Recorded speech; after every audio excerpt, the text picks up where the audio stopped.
Hello guys, my name is Ashish Kulshreshtha and welcome to my YouTube channel. दोस्तों, last lecture में, last video में हम लोगों ने डिस्कस किया था ट्रिग्नोमेट्रिक रेशियोज के बारे में। आज हम लोग डिस्कस करने वाले हैं ट्रिग्नोमेट्रिक टेबल के बारे में। देखिए, टेबल को समझने के जो तरीके हैं, यूजुअली लोग क्या करते हैं, इसको रट लेते हैं। इसकी जो भी वैल्यूज हैं, इन सभी वैल्यूज को लोग रट लेते हैं, बट मैं आपको रटने की सलाह बिल्कुल भी नहीं दूंगा। इनफैक्ट मैं आपको इसको बनाना सिखाऊंगा। इस टेबल को बनाने के लिए आपको जो लास्ट वीडियो थी वो देखनी पड़ेगी, क्योंकि उसमें मैंने आपको कुछ रिलेशन बताए थे।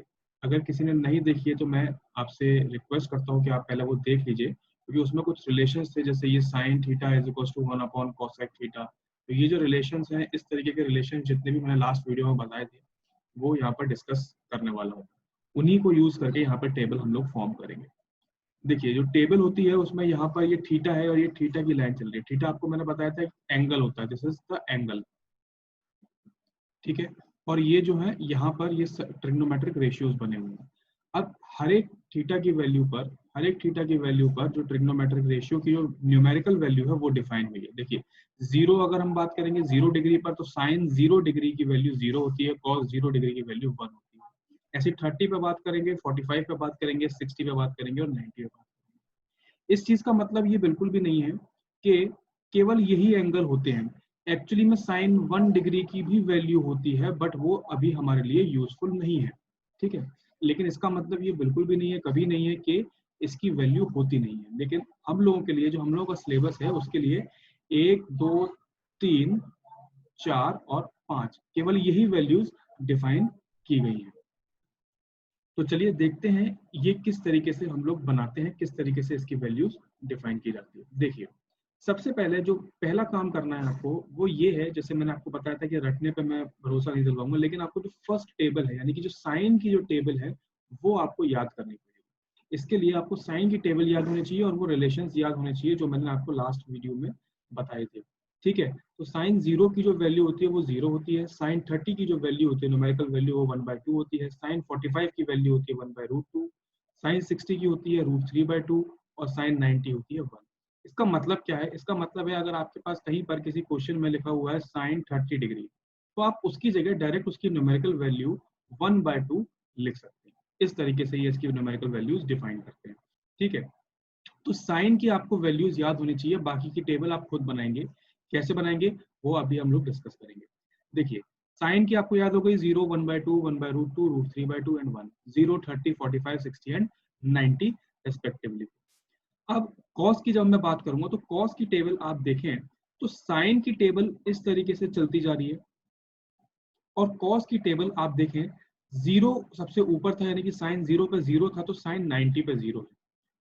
साइन 30 पे 1/2 था, तो कॉस 60 पे 1/2 है। सॉरी, मैंने उस पर साइन बोल दिया था, ये कॉस होगा, कॉस 90 पे 0 होगा।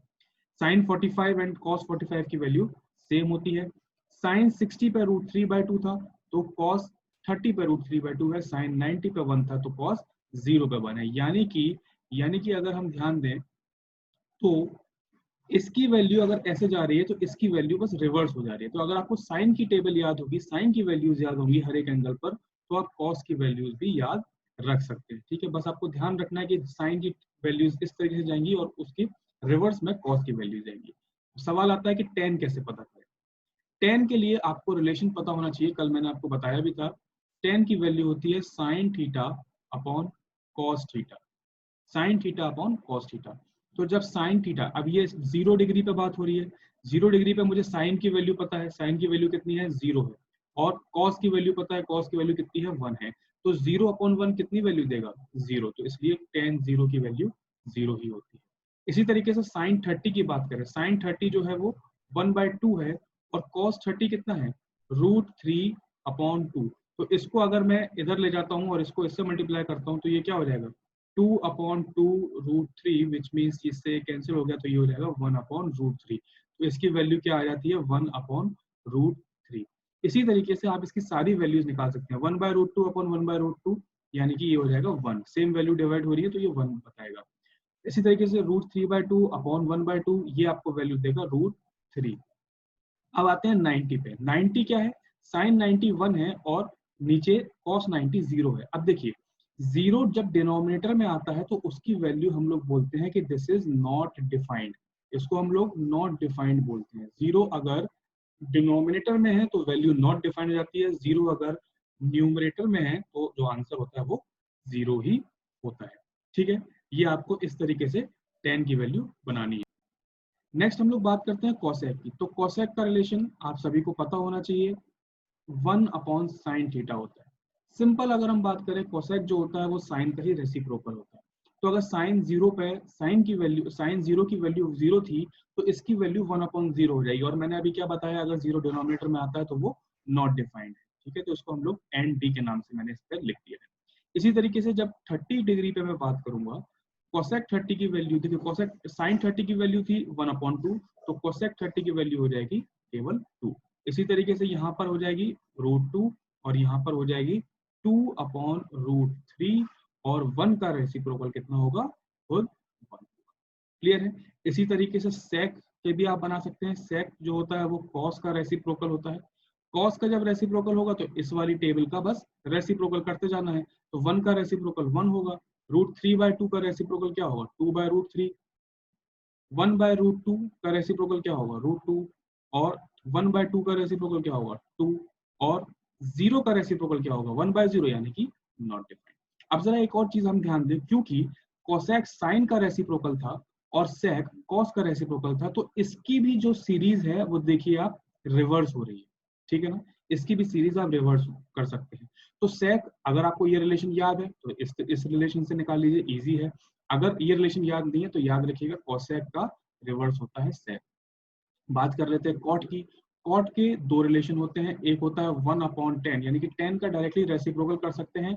इसके अलावा जो होता है कॉस अपॉन साइन, क्योंकि 10 का रेसिप्रोकल है, 10 कितना था, साइन अपॉन कॉस, तो ये हो जाएगा कॉस अपॉन साइन। तो इसीलिए यहाँ पर जब मैं बात करूंगा तो 1/10 यानी कि 1/0 which means it is not defined. ठीक है, अब 10 1/√3 था 30 पे, तो यहाँ पर हो जाएगा √3। 10 1 था तो यहाँ पर हो जाएगा 1। 10 60 पे √3 था तो ये हो जाएगा 1/√3। अब यहाँ पर जो 10 की वैल्यू है वो नॉट डिफाइंड है 90 पे, तो अब नॉट डिफाइंड का रेसिप्रोकल तो हम करेंगे, इसके लिए हमें ये वाला रिलेशन देखना पड़ेगा, कॉस अपॉन साइन। तो कॉस की वैल्यू देखिए 90 पे, कॉस की वैल्यू कितनी है, 0 है, तो 0/1 विच मीन्स इट इज 0, तो यहाँ पे आएगा 0। इस तरीके से आप अपनी टेबल को फॉर्म कर सकते हैं। अगर आप लोग इसको नोट करना चाहते हो तो आप इसको नोट कर सकते हैं। इजी हो जाता है टेबल की वैल्यूज को याद करना इस मेथड से।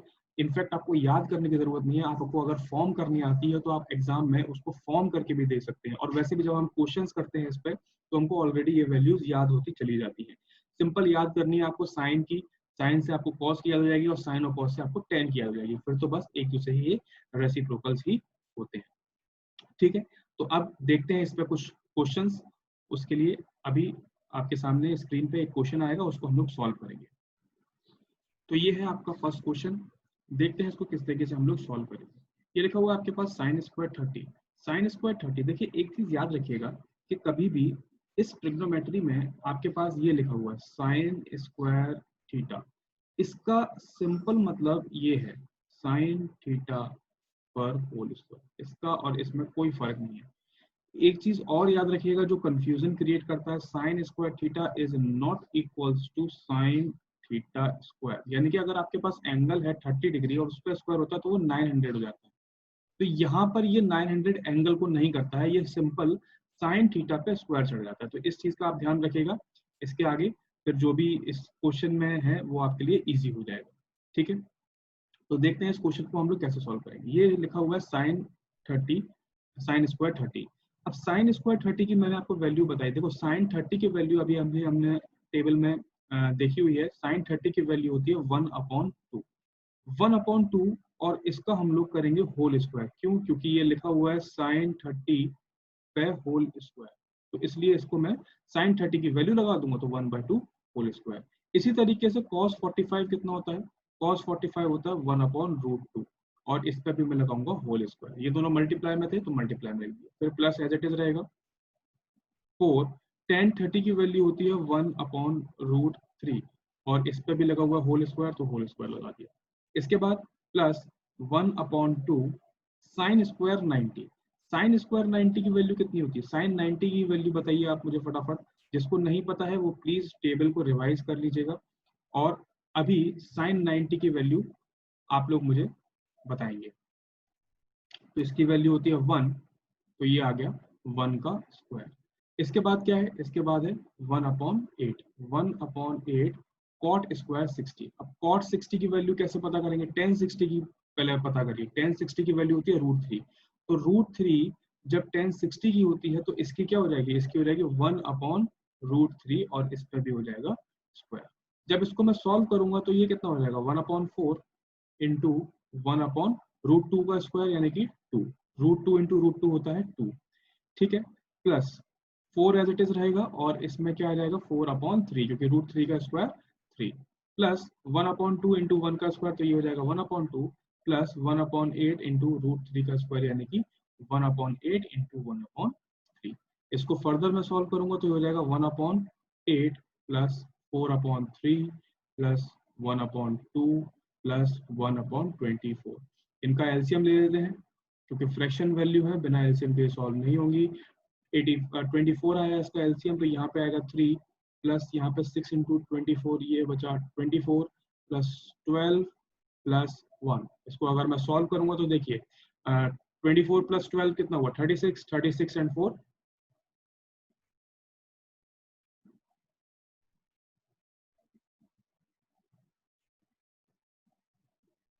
सॉरी ये गड़बड़ हुआ है यहाँ पर, 24 नहीं होगा क्योंकि ये 8 से जाएगा, तो ये 8 इंटू 4 होगा 32, यहाँ पर आएगा 32 प्लस 12, और इसको जब मैं ऐड करूंगा तो ये 32 प्लस 12 44, और ये हो जाएगा 48/24 विच इज इक्वल्स टू 2। तो इसकी जो न्यूमेरिकल वैल्यू आएगी इस क्वेश्चन की वो आएगी 2, यानी कि it will be equated by 2। तो ये आपका पहला क्वेश्चन था। देखते हैं अगला क्वेश्चन जो आपकी स्क्रीन पे अभी आने वाला है। तो ये है अगला क्वेश्चन, और इसका टाइप भी बिल्कुल अलग है। इसमें आपको लिखा हुआ है कि tan a प्लस बी की जो वैल्यू है, tan a प्लस बी की जो वैल्यू है वो आपको दी हुई है √3, ठीक है, और tan a माइनस बी की जो वैल्यू है वो आपको दी हुई है 1। अब इससे आपको a और b की वैल्यू निकालनी है। तो इस टाइप के क्वेश्चन में हमें क्या करना चाहिए, देखिए आपको ये पता है कि यहाँ पर √3 लिखा हुआ है और दूसरी साइड जो है वो tan की वैल्यू है। क्या हमको ये पता है कि tan की टेबल में √3 आता है?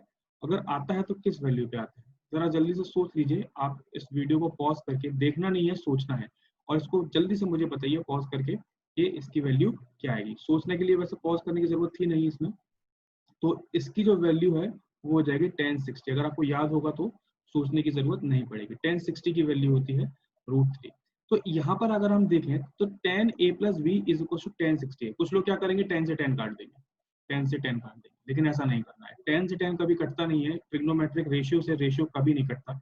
इसके लिए क्या है, हमको ये देखना है कि भाई tan a plus B is equal to tan 60 है, यानी कि जो दोनों न्यूमेरिकल वैल्यूज होंगी वो तो सेम होंगी, क्योंकि दोनों इक्वल है, न्यूमेरिकल वैल्यू दोनों की सेम होगी, यानी कि और दोनों 10 की टेबल है।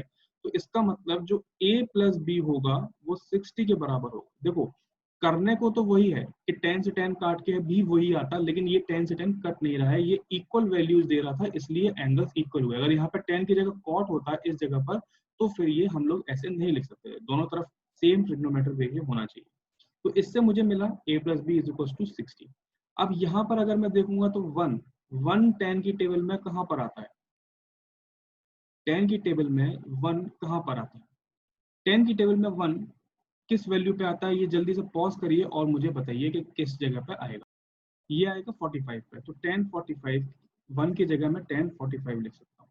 अब देखिए होगा क्या कि जो tan की वैल्यूज थी, दोनों तरफ tan की वैल्यूज हैं और एंगल भी यहाँ पर सेम होंगे, क्यों, क्योंकि वैल्यूज सेम है, तो इसलिए a माइनस बी जो है वो यहाँ पर 45 के बराबर हो गया। अब हमारे पास एक इक्वेशन ये मिल गई और एक इक्वेशन ये मिल गई। अब हमें इन्हें सॉल्व करने के लिए सिंपल हम लोग क्या करेंगे, इन दोनों इक्वेशंस को ऐड कर देंगे, तो जब a plus B is equals to 60 है, इसमें मैं ऐड कर रहा हूँ a minus B is equals to 45, ठीक है, इन दोनों को मैं ऐड कर रहा हूँ। जब मैंने ऐड किया तो देखिए a प्लस a कितना हो जाएगा, 2a हो जाएगा, और b माइनस बी तो एक दूसरे कैंसिल हो जाएगा, b माइनस बी 0 होता है, तो 2a is equals to 60, 60 plus 45, 60 plus 45 कितना होगा, 105। तो इसके लिए जब मैंने देखा तो 105/2 ये किसकी वैल्यू हो गई, ए की वैल्यू हो गई। 105/2 जो है वो ए की वैल्यू हो गई। इस वैल्यू को आप यहाँ पर रख दीजिए, 105/2 plus B is equal to 60। ठीक है, तो इसको जब मैं इधर ले जाऊंगा तो ये क्या हो जाएगा, b is equal to 60 minus 105/2 which is 2, यहाँ पे एलसीएम देगा और ये हो जाएगा 120 minus 105 which is equal to 15/2।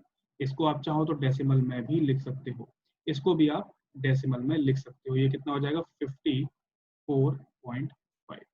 तो इस तरीके से आप इसको सॉल्व कर सकते हैं। तो यहाँ पर आपको ए की वैल्यू भी पता चल गई और बी की वैल्यू भी पता चल गई। ठीक है, इस क्वेश्चन में कोई दिक्कत हो तो आप मुझसे पूछ सकते हैं, कभी भी आप मुझे मैसेज कर सकते हैं, मैं आपको लिंक वगैरह सब दे दूंगा कहाँ पर आपको मैसेज करना है। इसके अलावा जो बैचेस वगैरह मैं लेता हूँ उसके लिए भी अगर आप इंटरेस्टेड हो तो आप मुझे मैसेज कर सकते हैं, सेम लिंक पे मैं आपको बता दूंगा। ठीक है, इसके अलावा करते हैं नेक्स्ट क्वेश्चन, एक और टाइप करेंगे इस क्वेश्चन को और फिर इस वीडियो को हम लोग खत्म करेंगे। वो टाइप का भी क्वेश्चन आपकी स्क्रीन पर बहुत जल्द आने वाला है। तो ये है हमारा next question, in the given figure triangle ABC। यहाँ पे फिगर मैंने बनाया नहीं है, कोई बात नहीं, बना लेते हैं। तो जो फिगर है वो हम इस तरीके से बनाएंगे। एक फिगर है हमारे पास ट्राइंगल ABC का, ये इस तरीके से हम लोग ट्राइंगल बना लेते हैं। जरूरी नहीं है आपके पास फिगर बना हुआ है, लेकिन अगर लिखा हुआ है तो इस क्वेश्चन में बना हुआ आता, फिर भी मैं आपके सामने बना के दिखा देता हूँ। ठीक है, तो ये है in the given figure triangle ABC right angled at B, यानी कि ये जो राइट एंगल्ड है ये B पे हुआ है और एंगल A जो है, एंगल A जो है वो 30 डिग्री, ये एंगल हमारे पास 30 डिग्री गिवन है। AB की वैल्यू हमको दी हुई है 9 सेंटीमीटर, हमको BC फाइंड करना है, यानी कि ये फाइंड करना है और AC भी फाइंड करना है। तो इस केस में देखो, आपको मैंने बताया था लास्ट वीडियो में कि अगर हमको राइट एंगल ट्रायंगल की दो साइड्स पता हो तो हम लोग आसानी से वहां पर पाइथागोरस लगा सकते हैं और हम लोगों को वैल्यूज पता चल जाएंगी। बट यहाँ पर अगर हम देखें तो हमको केवल एक ही साइड पता है। अब एक साइड पता है, लेकिन दूसरी चीज हम लोगों को क्या पता है, हम लोगों को एंगल पता हुआ है। तो एंगल जब पता है हमको तो हम लोग ये देखेंगे कि ये है क्या।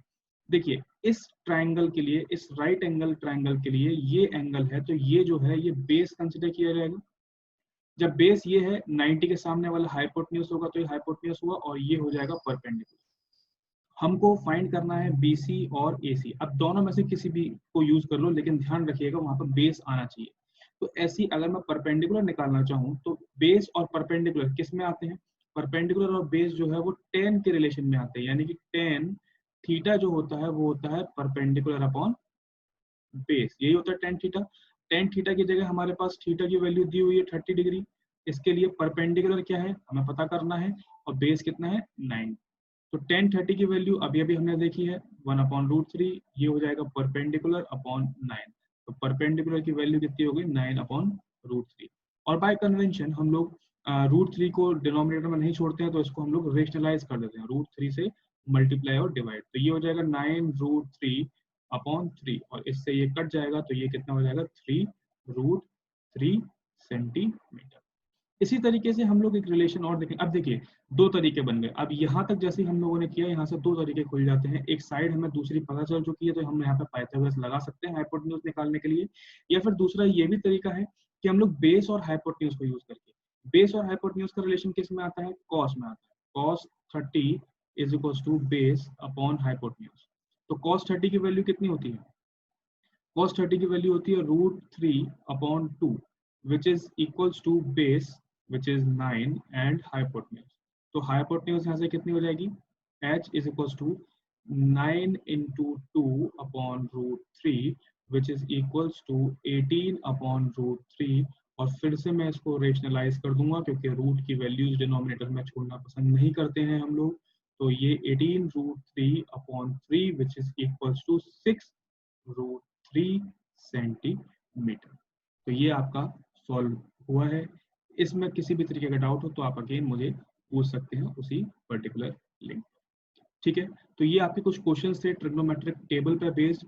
एक होमवर्क क्वेश्चन और दे देते हैं आपको ताकि आप अपनी प्रैक्टिस भी कर सकें। ठीक है, ये है आपका होमवर्क क्वेश्चन, इसको आप नोट कर लीजिए या वीडियो पॉज करके आप इसको सॉल्व करिए। इसको हम लोग डिस्कस करेंगे नेक्स्ट लेक्चर में। इसके जो भी आंसर्स हैं, जो भी सॉल्यूशन है, हम लोग नेक्स्ट लेक्चर में डिस्कस जरूर करूंगा मैं आपसे। ठीक है, तो इसी के साथ मैं इस वीडियो को यहीं पर ख़त्म कर रहा हूँ। दोस्तों याद रखिएगा, अगर आपको ये वीडियो पसंद आई हो तो प्लीज़ लाइक कीजिएगा, सब्सक्राइब कीजिएगा एंड शेयर भी कीजिएगा, ठीक है।